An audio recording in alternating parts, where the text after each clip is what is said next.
His name is Gil, and he's mentally ill. That's why the name of the show is Mentally Ill. Hey folks, welcome to Mentally Gil. My name is Gil Kruger, and on this show, I go deep with content creators on their struggles with mental health. In this season, we're focusing on anxiety and burnout. This week, my friend Grace Helbig enters the chat. We talk about the early signs of anxiety, the perils of losing yourself, and going back to school. Hi, my name is Grace Helbig. I'm a comedian and digital content creator. Grace Helbig was one of the first professional creators I ever met. I produced her debut movie, Camp Dakota, and get this, she would shoot the film during the day, and then she would go home and upload a behind-the-scenes vlog at night. This is yours truly, in one of Grace's vlogs, acting like a tool. We haven't explained, Gil, what is your official title? Gil in residence. Gil has become the movie's mascot, and it's been a race to see how many puns and terms and phrases we can fit the word Gil into. She made these videos 5 days a week for the entire length of the shoot. I'd never seen anyone with that kind of work ethic before. But during our conversation in this episode, I learned it took a toll. But first, some backstory. Tell me where you grew up and what your parents did. Yeah, I grew up in southern New Jersey. My parents got divorced when I was really young, so I spent time at my mom's and my dad's. My mom was, for many, many, many years, an assistant teacher in a special needs classroom. My dad is what I believe is called a professional planner. As a child, I was extremely shy and still am, but I grew up with brothers. I have an older stepbrother, older brother, and a younger brother, and they were all very, very funny people. So we watched a lot of like Monty Python and SNL growing up, and we're constantly trying to make each other laugh. In high school, kind of just a quiet presence. I was more into sports. I did track and tennis in high school a lot, and also was interested in like arts and that sort of thing. How were you as an athlete? Oh, I was pretty okay for the subpar like genre, because when you're in high school sports, it's categorized by like the population of your school. So we had a very small population in our school, so we competed in, I guess, like group 1 or 2 competitions. But I was pretty good. I did a lot of like state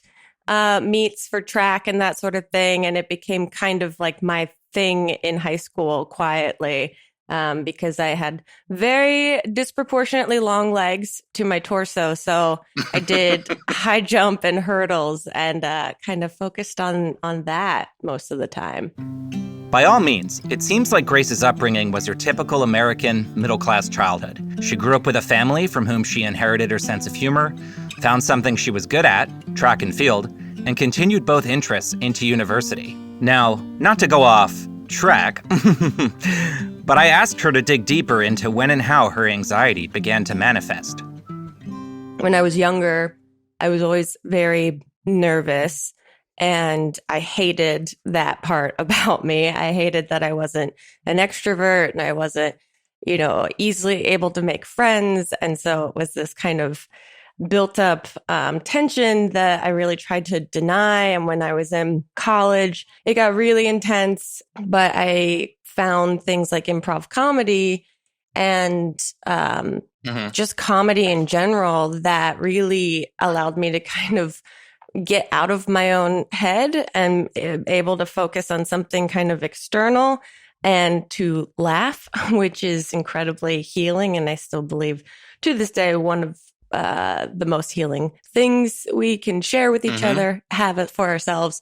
And when I started getting more into therapy and also identifying like what this feeling was as anxiety, I've come to have, easier said than done, a slightly more symbiotic relationship with it, and understanding that it is there, and it's essentially there as something meaning to protect you, even though it doesn't feel like that. It feels like it's trying to challenge you. It is your enemy. But it is also just showing up as a means for protection and trying to figure out ways, tools, etc., to accept this part of me and work with it versus against it. And again, it's kind of a constantly evolving process. I'm sure for anyone with anxiety, it's high highs, low lows, and you just kind of have to understand that you are along for the ride.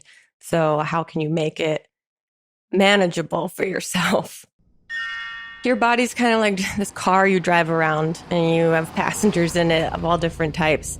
And so when anxiety gets in the car and it locks the doors and you can't unlock it and get it out, you have to realize like, oh, this is going to be a different Uber ride than I thought it was. And just see if you can someone can get 5 stars out of it somewhere. I started going to improv classes while I was in undergrad in college. The way that the School of Improv worked, the People's Improv Theater, the Pit, you basically took 5 levels of classes. And once you had, quote, graduated from these 5 levels, you could audition to be on a house team and perform at the theater on a weekly basis. And so after I graduated my classes, I auditioned, I got on a team, and then kind of like, I guess, I don't know about sports, but I assume like once you get drafted, you kind of get traded around to teams within the sport. And so that's kind of what happened. Can you remember at all a time when it like clicked for you that like, oh, improv is a way for me to channel this energy?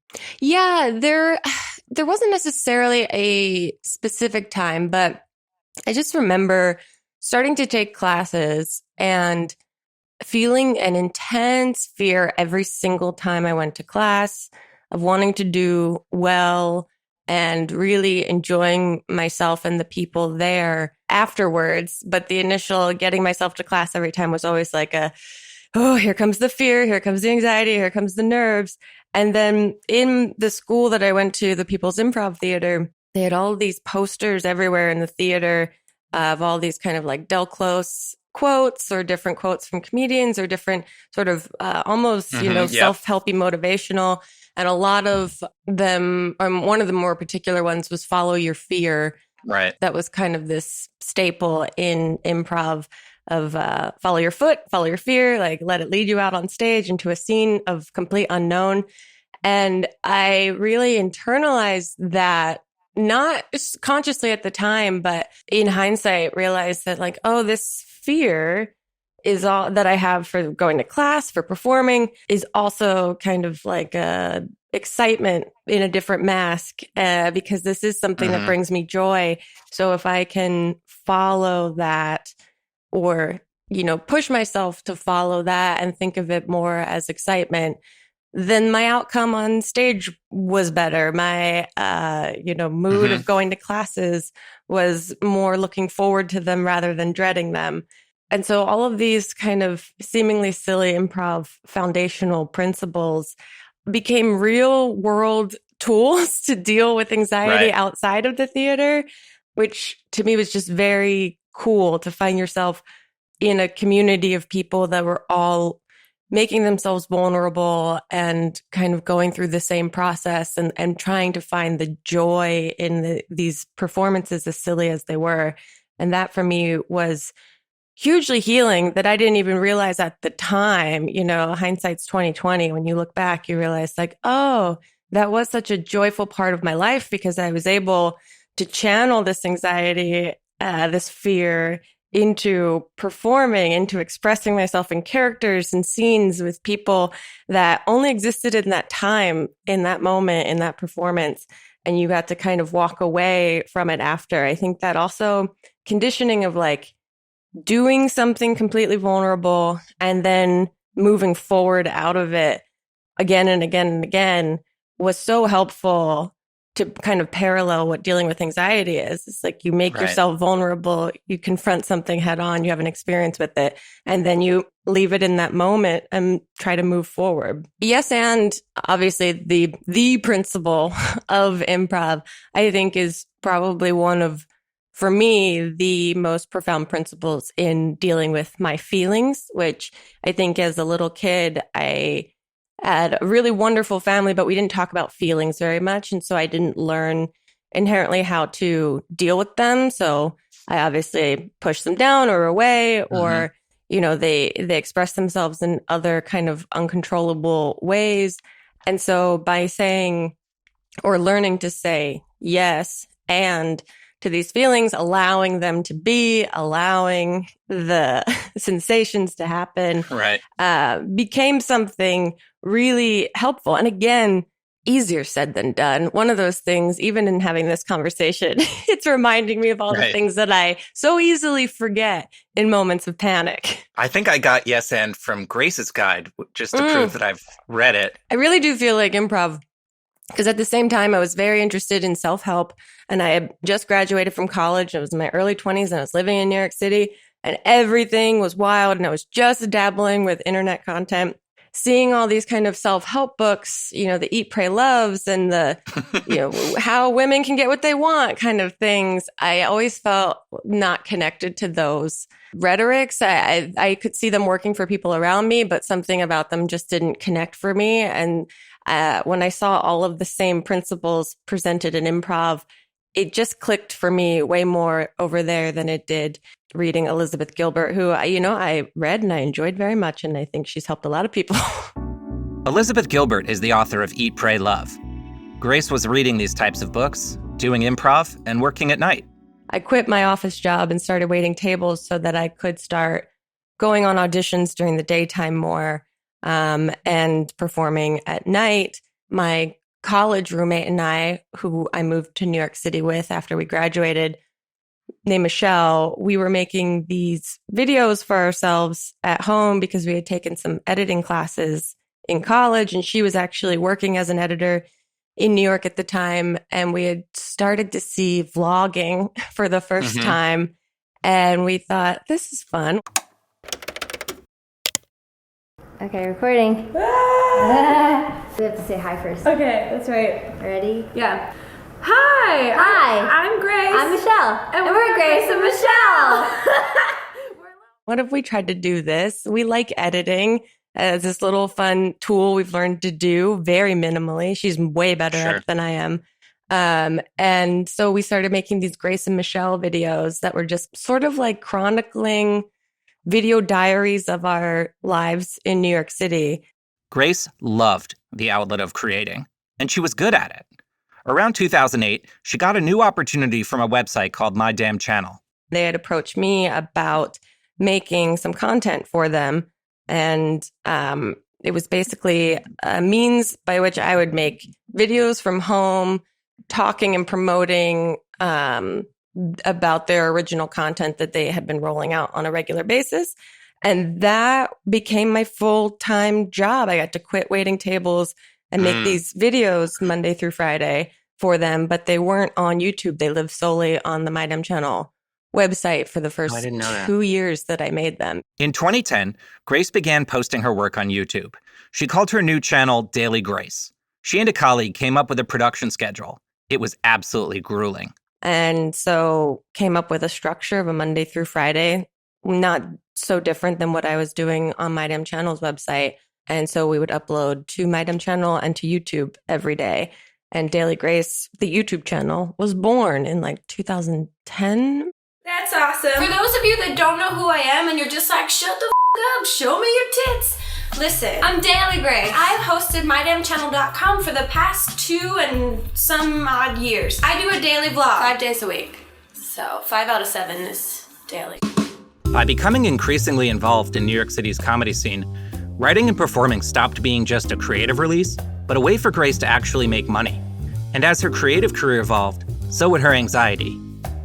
Can you remember either the time when you were making videos with Michelle or when you started with My Damn Channel?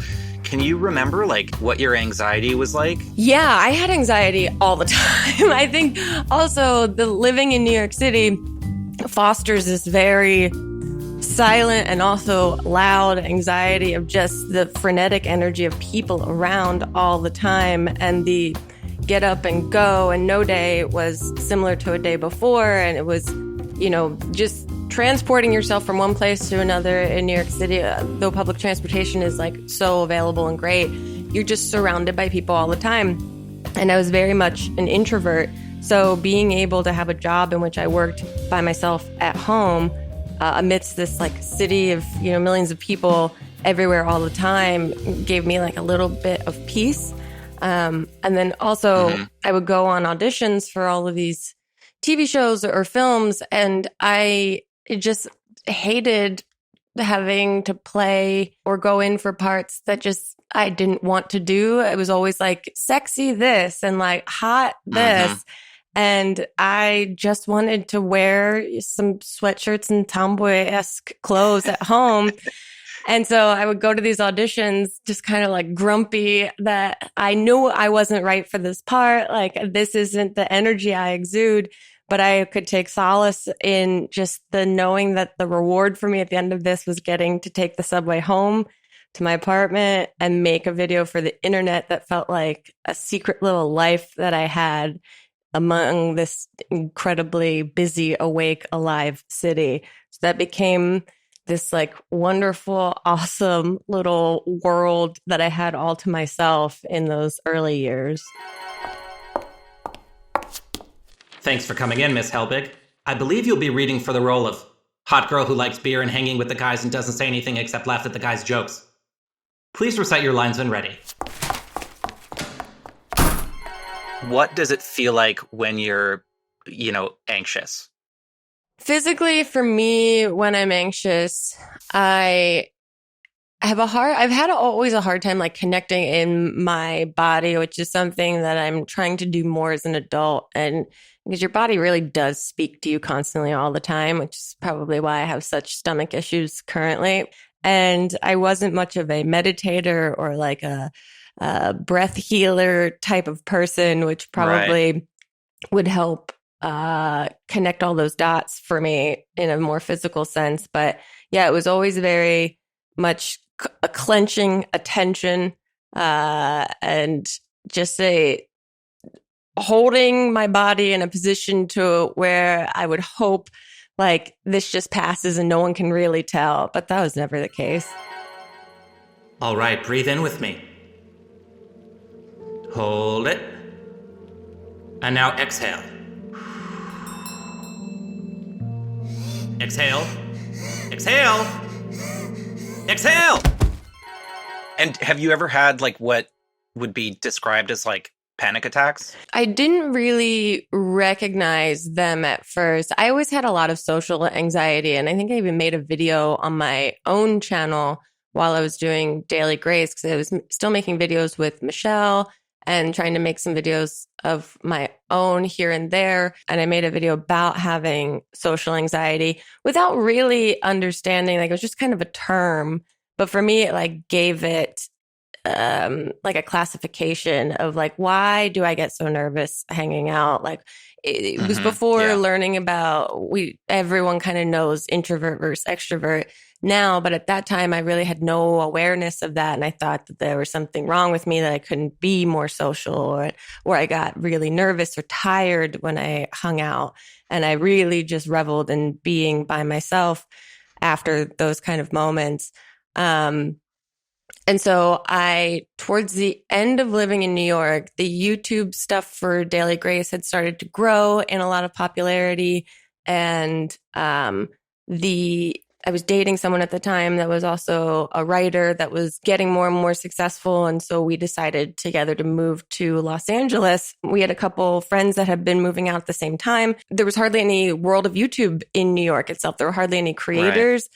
I was watching all of these creators like The Station and makers start to establish themselves in Los Angeles. And it just felt like the whole industry, both traditional and new media, was happening out there. We were set to move. And the months leading up to moving, I was just having such panic, but I was avoiding it. And I would find myself, I had lived in New York like going on 4 years at that time, taking all these subways I had taken for years. And I would just start feeling this rise of heat and this like just hives all over my body. And this like I couldn't sit down. I was so worried about being seen as panicking that I'd have to get off the subway And a lot of times it was like in the winter and I'd walk up the stairs and like put my hands in ice or snow Yep. just to like regulate my body temperature.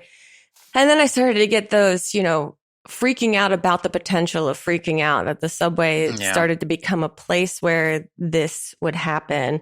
But the subway was undeniably my mode of transport anywhere I needed to go. So it became this kind of battle constantly of like, is it going to happen again? How crowded? Like if that train's too crowded, I might just wait for a less crowded train. And so the big change of moving, I wasn't allowing myself to feel how intense that was for me. But my body was really trying to show me at the time. Right. Let's go to an ad break, 'cause making this show ain't free. This podcast is sponsored by BetterHelp. Tell me if this has happened to you before. You encounter a roadblock in life. Maybe you had a disagreement with someone at work and you freeze. It's like someone's flashed a light in your eyes. You become so overwhelmed that you can't even think about a solution. Therapy has allowed me to become a better problem solver because it lets me put distance between myself and the problem so that I can focus on solutions. It has been critical to helping me accomplish my goals, big and small. Over the years, therapy has helped me process trauma, lower my stress and anxiety levels, and ultimately be more confident. If you're thinking of giving therapy a try, BetterHelp is a great option. It's convenient, accessible, affordable, and entirely online. BetterHelp solves one of the biggest pain points I had in starting therapy, which is finding a therapist in the first place. In the past, I had to manually set up appointments and meet with various practitioners until I found a match. It was like speed dating. Nobody likes speed dating. With BetterHelp, you can get matched with a therapist after filling out a brief survey. You can specify if you want someone from a particular background, like from the LGBTQ+ community, for example. And if the vibe isn't right, you can switch therapists at any time. When you want to be a better problem solver, therapy can get you there. Visit betterhelp.com/Gil today to get 10% off your first month. That's betterhelp.com/Gil. betterhelp.com/Gil. That was the ad. Now back to our show. When was like the first time that you heard the term anxiety and sort of connected with it, or like when were you diagnosed and what were you diagnosed with? In talking with my therapists about my various therapists, I have panic attacks, I have anxiety, but I've never received like an actual proper diagnosis with it. But I've also never really asked. I think I am now working with this new therapist that I've been working with for like a year plus. But prior to that, I kind of always jumped around the therapists and never really spent a concentrated amount of time with someone, because a lot of times they'd be like, I got this figured out this time. I have thought this through and I figured out the one thing I wasn't thinking about in regards to this. But I remember the swell that came around Zoella's initial videos of her kind of just talking about how she has anxiety. And it was this pixie little British beauty vlogger, just sort of very vulnerably admitting to this feeling, this sensation that I was like, that's it. That's exactly what she's describing, is like how I feel a lot of the times. What a lot of you may not know is that I have suffered with anxiety and panic attacks really, really badly since I was 14. So I am going to sit here, regardless of the fact it makes me feel extremely uncomfortable and it's not something I really enjoy discussing with hundreds of thousands of people, but I'm going to do it anyway. And she's talking about it so like candidly and casually, like, yeah, of course, that's it. And so that really kind of put it into my own zeitgeist, I guess. And with that kind of like reduced the pressure and tension and buildup I had put around this like thing that I didn't want to think about, because maybe today's the day that it's gone forever. Or I didn't want to think about it because what if it's an indicator of something much worse? I don't want to go down that rabbit hole. Been there. Yeah. And so that was kind of a really cool, and to see the amount of sort of traction that that video had for people genuinely connecting with what she was going through and not being able to name it for themselves, and the relief of knowing they're not alone. Just like I remember just reading all of that, and the influx of all of that became like, oh, I'm not alone. Because at that point in my like real world, I was surrounded by all these people in the improv community, and I was making friends with people like Mamrie Hart, who are extreme extroverts and are, you know, the opposite. It's no doy that I made friends and was dating people that were very much opposite of how I felt inside, because that's how you kind of like cover it up for yourself a little bit, or balance like your life and psyche with people that are very different from you. And so it was really warm and tender to kind of see this other person on the internet that loved the internet because it offered them a place where they could manage their anxiety and yet still be able to connect and communicate with people. Was there like a specific moment or project or video that you realized you were like, this doesn't feel like it used to? I do remember the last couple of years just feeling like forcing it. Like I was forcing on a dress that didn't fit every time I made a video, and I would post it and I wouldn't want to look at anything. I would want to forget that I even posted it. It was also the feeling of noticing myself kind of holding on to the more negative comments that I did see here and there and really deeply internalizing them. Whereas before, I felt like I was on a billion panels and at a billion conventions trying to tell people that they shouldn't look at the comments and they can't read the bad ones. Meanwhile, I was doing it behind the scenes. Like, again, one of those things easier said than done. And it just started to really break me down. And honestly, Jenna Marbles saying I'm out was so inspiring.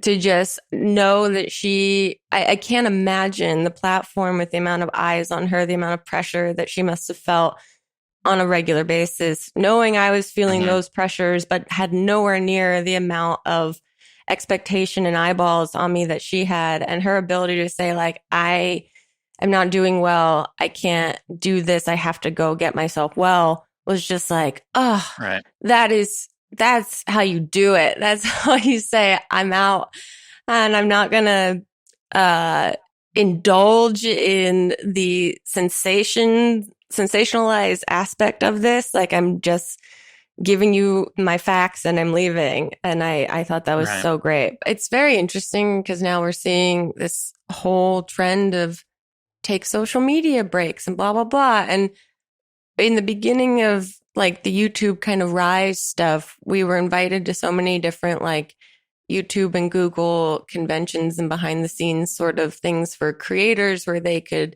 give us kind of like a boost of morale, but then also it's, you know, a place for creators that wouldn't normally communicate with each other to be able to talk about things. And I remember the first couple of years of that, it was just this like wild ride of everyone can't believe that we get to do this and everyone's having a great time. And then the last couple of years that I was invited to it, the focus was way more on burnout and taking breaks, because they were noticing that people, big creators, were having big breakdowns left, right, and center. And technically those are their employees, but they can't take them on like a mental health, sabbatical, because we're all independent creators at the same time. So it was very interesting to see that trend happen. And now we see so many people kind of trying to establish their boundaries with social media. And I think that's good.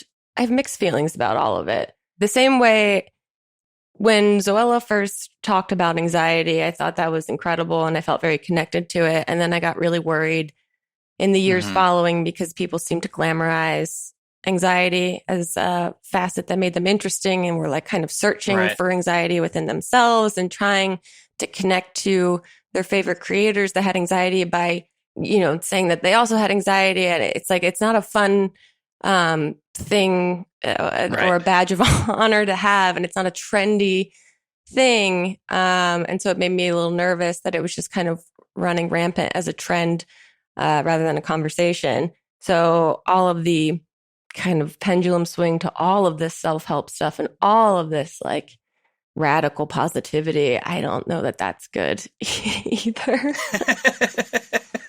Yeah. Something I'd love to hear from you is like, how has anxiety affected your relationships? It definitely plays a factor in relationships, and it is something I think unconsciously I have made deep relationships with those that understand that that is part of me without me having to broadcast it all the time. Right. Like obviously Mamrie is my best friend and she's very extroverted, but she also still like we talk about different anxieties that we have, and she knows that I am, you know, the way that I am, and that sometimes I don't like talking about feelings, and I like having a friend that's okay to talk about them and also not talk about them. Right. Same with Elliot, that I feel like he very much understands me without me necessarily having to always explain myself. And I think for me, it keeps my world of relationships kind of small. I'm easily overwhelmed as a human being. And so I've come to a nice place of like accepting that having a smaller amount of meaningful relationships is better for me than trying to have a bunch of kind of half-ass superficial relationships. Of course. Yeah, my circle's small. Yeah. But I get jealous when I see on like people's Instagram stories, like they're at a restaurant with like 15 people. Yeah. And I'm like, that's not me. I know. Same. That's like, I don't even want to throw myself a birthday party because it'd just be me hanging out with like my two favorite people. And that's it. But I do. But that's the social media trickery of it. Yes. That it's like, I find myself just like, you know, you kind of like all of a sudden wake up and realize you've just been scrolling and like harboring all of this like nasty gut feelings about look at how everyone else is living and I'm not doing that. And then you realize like, well, those people chose that photo to show you how they're living in that one moment. I will say TikTok is probably the only social media app where I don't feel bad about myself after using it. Oh, yeah? Yeah, like Instagram, like for me is a downer. Yeah, that's the thing too. Instagram, because I don't know exactly how to use the TikTok app to my advantage. Like I'm still learning how to curate my freaking For You page. And so because of that, every time I open TikTok, it feels like a foreign land that I don't feel like trying to discover just yet. But because of that, I think I got way more attached to Instagram over the pandemic, and especially the Instagram Explore page, thinking naively that seeing all these strangers will help generate some new ideas, some new inspiration for me. And it did the exact opposite of just like, ugh, these people are doing such cool, beautiful things. What the hell am I doing? Now that quote unquote, like the world is opening up a little bit more. Do you have like, are there or in the past, like, are there anxious spaces that you have? Like, are there places where you feel more anxious than others? I think for me too, and this is one of the things that I'm like in present time dealing with and working through, is the fact that the world is opening up and that I'm a little shocked at how nervous I am about it. I think I have gotten really comfortable being at home again and having like a very small routine for myself and not really existing in the world necessarily all the time. And so there is part of me that goes like, we got to follow our fear again. We have to start going out into the world a little bit here and there. We don't have to over exaggerate and become this night owl again, because I've gotten very keen on going to bed around 10, which is very cool. Big into it. I'm going to bed at like 8. Oh, good for you. Thank you. And I wake up at 4 and eat an ice cream sandwich. So maybe not good for me. You got to do self-care in various forms. But just the idea of like existing in the world without, like, I'm a rule follower. And so going out to eat, I get nervous about now because I just don't know. Like, every place seems to have different rules. And the idea of like doing something wrong is very triggering for me. So I have nervousness, but then I also will go out and come home, like an hour later, have a perfectly delicious meal and be like, all right, that wasn't very bad. That was actually kind of nice. And to get out of my house was maybe a little healthy for me. But I definitely think I'm more conscious about how and when I want to challenge myself to do that. I've definitely become very comfortable living very small. So I know that I don't want to let that kind of override and limit my ability to enjoy different parts of the world. What are some of your anxious triggers these days? See, these days it's very interesting because, obviously the past couple years, I think have stirred a lot for a lot of people. And I'm still working in therapy to understand the ways in which I'm triggered or stirred, or my anxiety comes up. And I think a lot of my anxiety comes up about future and what's next. In working in YouTube and having success there and growing a channel and a following by doing something that felt like my safe space, that was kind of, secret or private, that kind of started to flip for me, of making content and then suddenly feeling like seen and really seen, and then having expectations or having responsibilities of wanting to provide like a safe place for people to watch and to make people laugh, the thing that once again still heals me. There just became all of this pressure around this place that I initially loved so much and found safety in. And so that kind of triggered me a little bit, in realizing also with burnout creatively, of spending so long making videos that you're just like exporting content constantly. And I wasn't working on myself internally. And I was, again, theme of my life, denying those feelings and just trying to push through. And in the last couple of years, tried to take a bit of a step back and really spend for how, not to keep going back to Elizabeth Gilbert, but the metaphorical eat, pray, love journey of it all, of actually going, I gotta stop putting things out for other people because me is getting really worn down by it. And then pandemic happens. And you can't go anywhere. And you can't go anywhere. So you're just stuck with yourself and all these feelings, which is perfect for someone that just wants to be out of themselves and their feelings. I think a lot of my triggers now are the what's next, the realizing that I'm an adult, entering into a more mature phase of life, actually doing some introspection.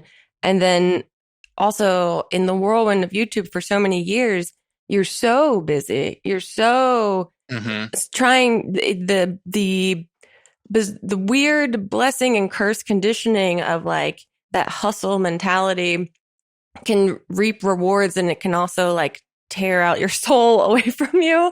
And so when things start to slow down and you don't know what's next, that became a really big kind of trigger for me. So I did what everyone does. I went back to school. I guess one way to feel young is to enroll in an online psychology program.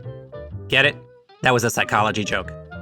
While others at the start of the pandemic were baking sourdough bread, Grace was making sense of people. Making sense of people. Sorry, Freudian slip.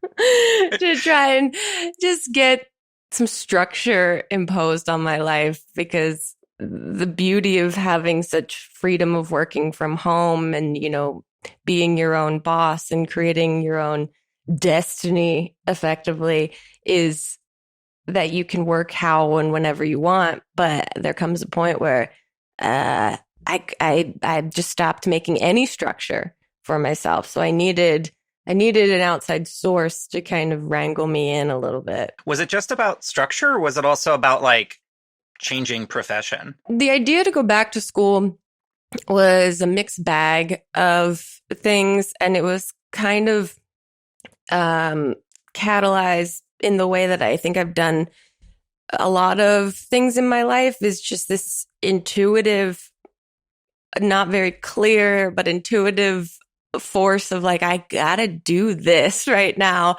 I don't know what I'm gonna get from this or what the necessarily like concrete conclusion or expectation after this is done, what it will yield for me. But I just feel drawn to this the way I felt drawn to improv, the way I felt drawn to the internet.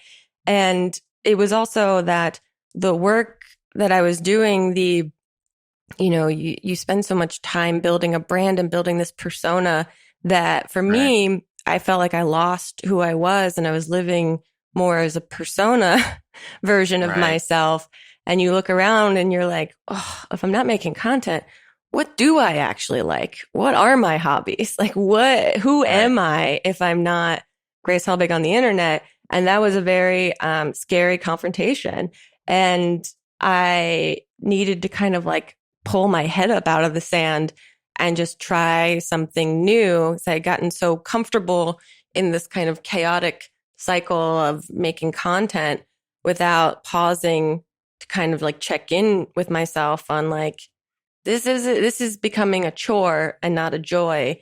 And I have to make a change. Like no one can make this change for me. No one can tell me like shut my computer off for me or take my phone away for me and then give me the books and the notebooks and tell me to do it. Like I have to do this for myself. And so it was really a matter of just change, just something different. And also education. I felt like I had learned how to make a YouTube channel, and then I hadn't learned for so long how to do anything else. And so I missed learning, and I've always been very, very fascinated in how people feel, how complex they are, why they do what they do.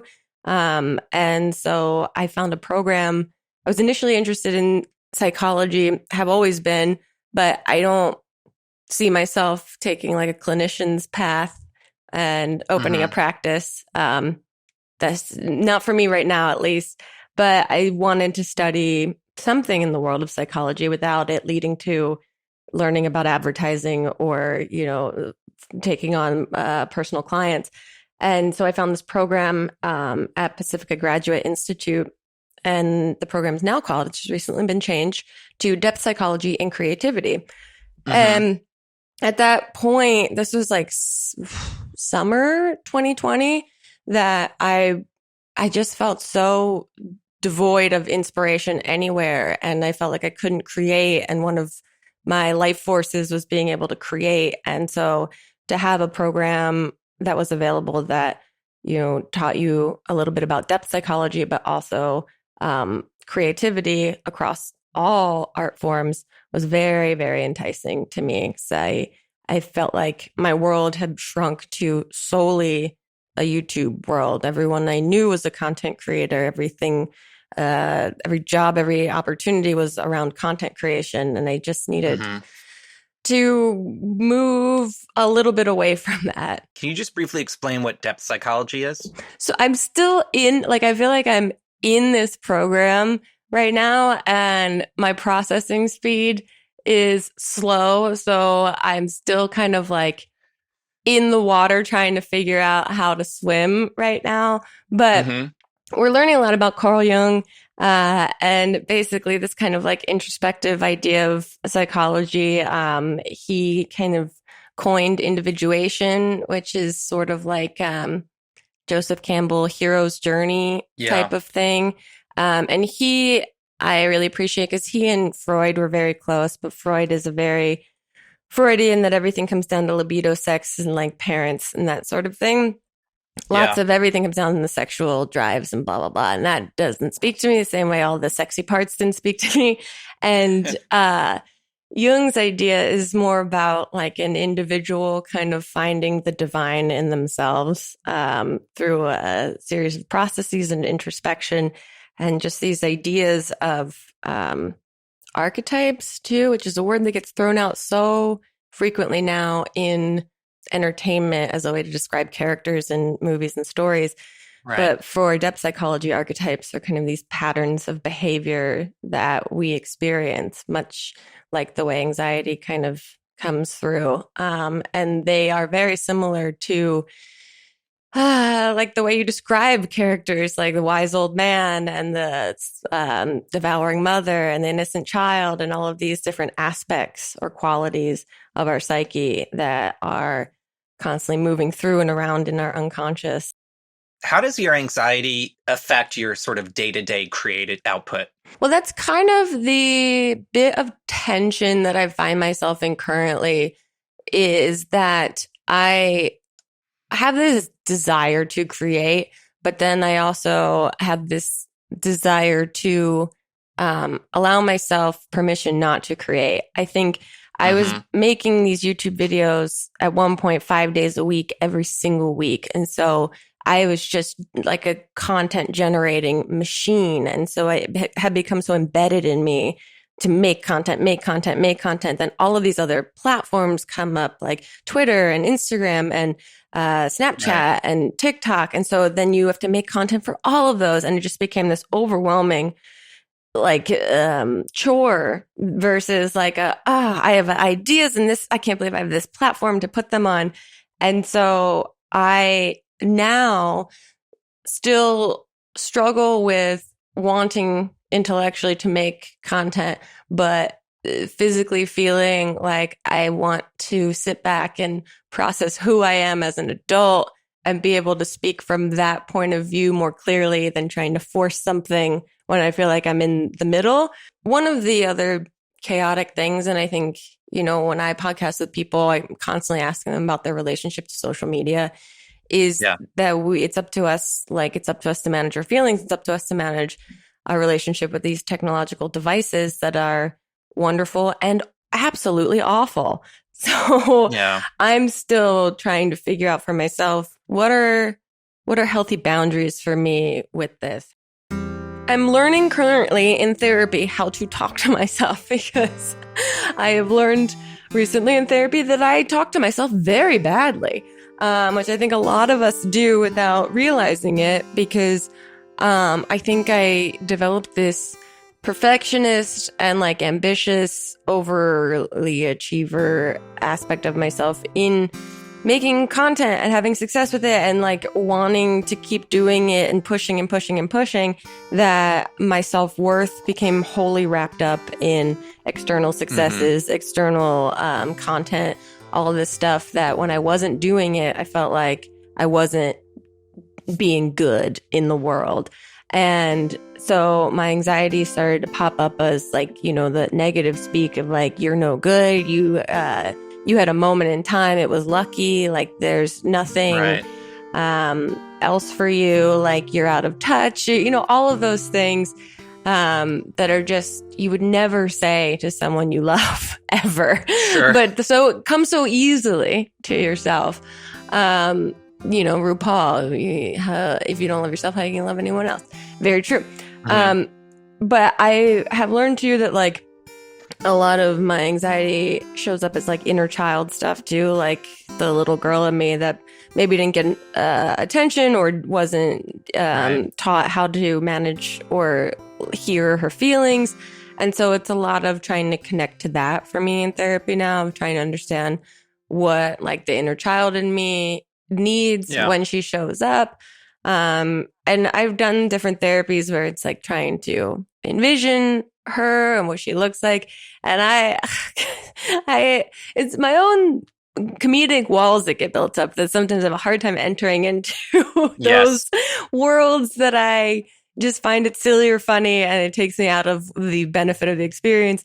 But that's why being in this program with people that aren't necessarily in comedy, that aren't in content creation, that are artists or healers of all different types, has really allowed me to just like expand my own boundaries on like how people are, and to take that it's okay to take things seriously and it's okay to be silly. Like these two things can both be true.